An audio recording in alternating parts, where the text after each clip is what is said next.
From my experience, the most beautiful beginnings spring from the most painful endings.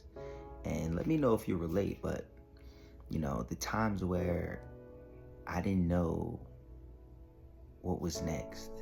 I didn't know how I was going to get through, whether it was a heart pain, physical pain. There's a lot of things in my life where I was just like, I didn't even know if I was going to see the next day. And being able to overcome those challenges in my life, I just felt so alive to be like, wow, I made it. Wow, I came this far. I'm not looking at all the bad things I've been through, because that makes me who I am, that builds my character, that lets me know how strong and resilient I am. I'm looking at all the days that I got up when I didn't think I was going to, when I didn't want to. But I want you to drop an emoji in the comments if you feel what I'm saying.